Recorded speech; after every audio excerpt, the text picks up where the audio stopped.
You're still watching where it's now National Science Day 2022. It's celebrated every year on February 28th to mark and recognize the contributions of scientists towards the development of the country.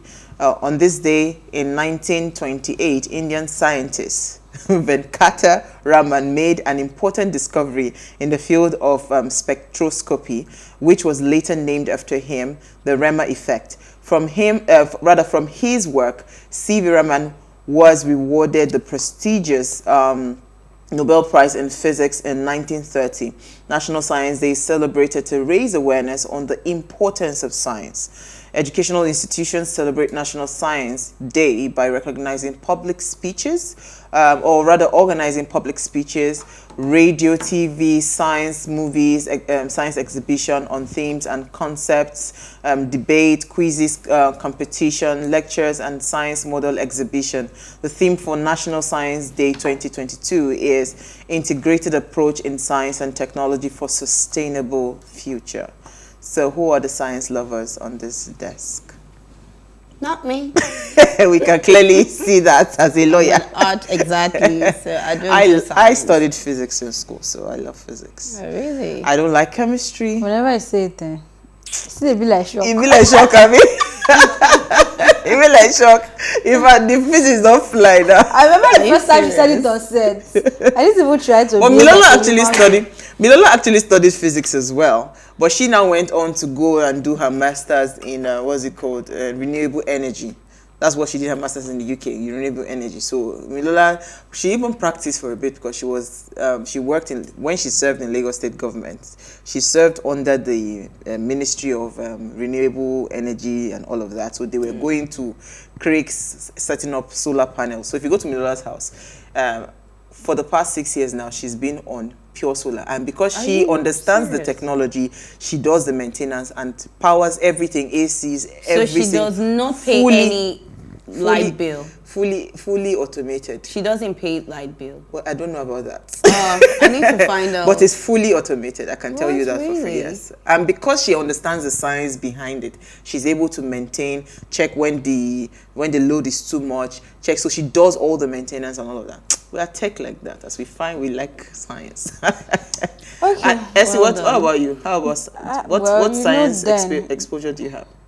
I'm science students. Eh. I don't know. You see, oh, shock me too. Yeah, but what did you study in because I did computer science. Oh, in school. awesome. And you will have arts, commercial, and science. I was in science, right? So, but it has never been like. How did I feel like you studied English in school? Because you didn't write for Africa. I don't understand. She go write a piece just to answer one question.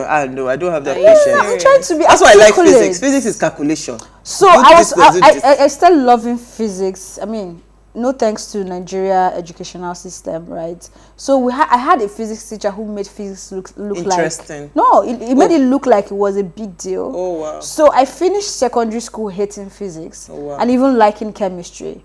It was when I got into university. I mean, I did computer science, and you have calculus, but before you get to calculus, you have to start doing physics and all that. And my lecturer in year one made it clear. Like, if you understand the first basic, what's it called now, formula for physics, you are never going to get it wrong.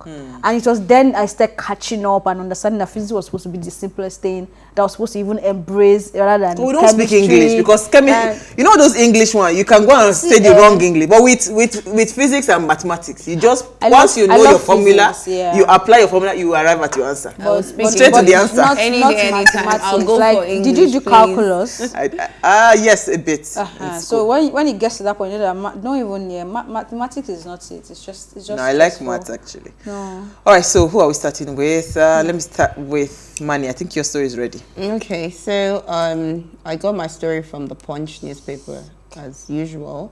Russia-Ukraine war, fuel scarcity may continue as oil vessels face delay on sea.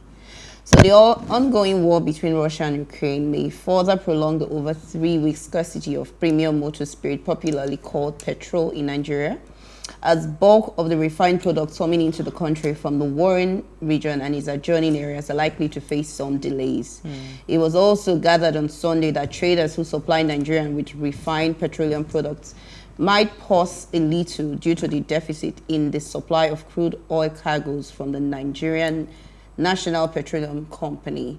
So this, they said, could further prolong the fuel scarcity situation being faced nationwide, except drastic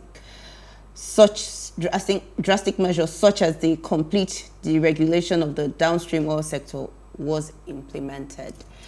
So this is why I know it's going to get worse. I already see For it. us?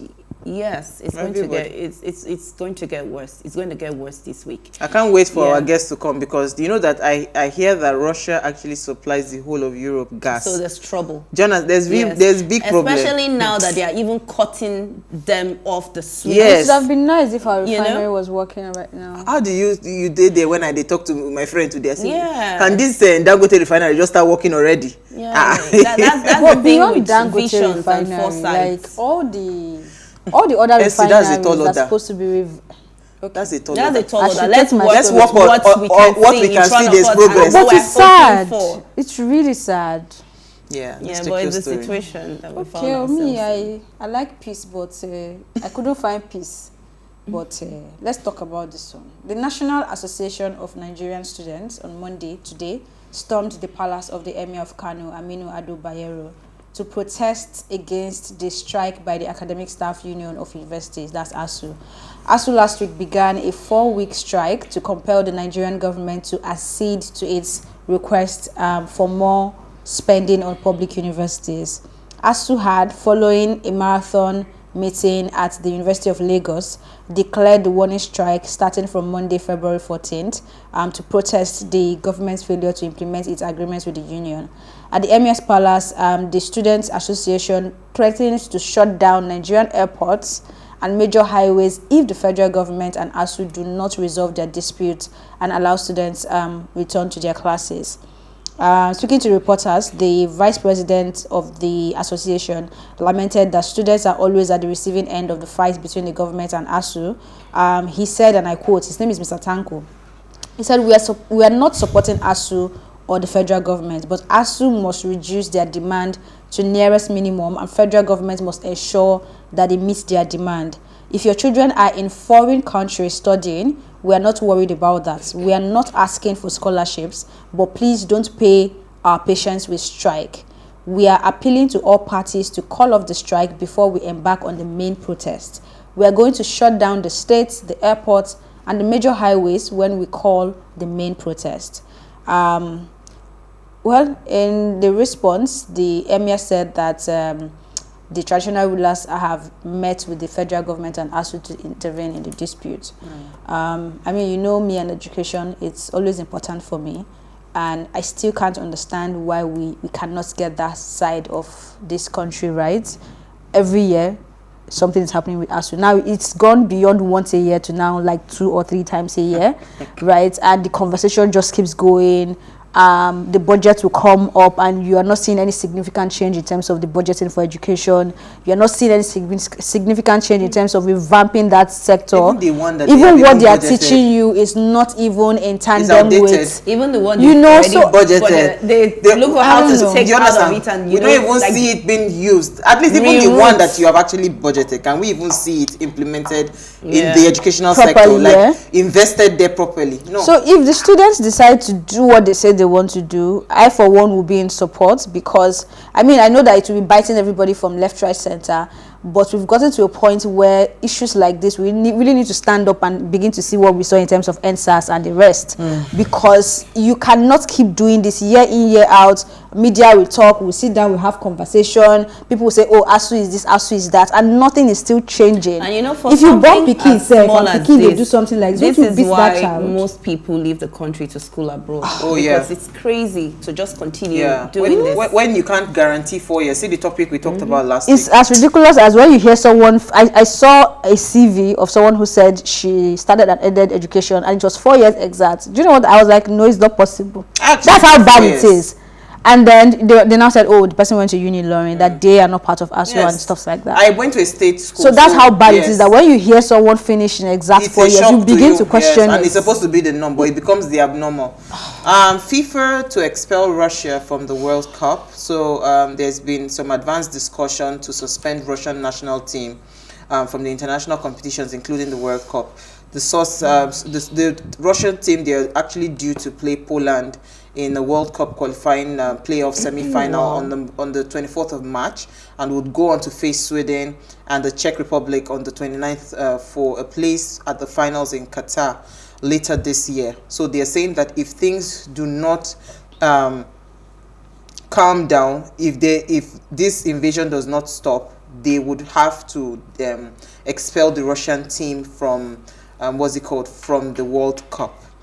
Those measures were dismissed and totally unacceptable. They're talking about the attitude of the the Russian president. So whatever it is, we're all these sanctions, is he really bothered? I think so. We don't know if it's working. We don't know if it is, because yesterday we saw a video of Swift saying that they want to suspend all international transaction.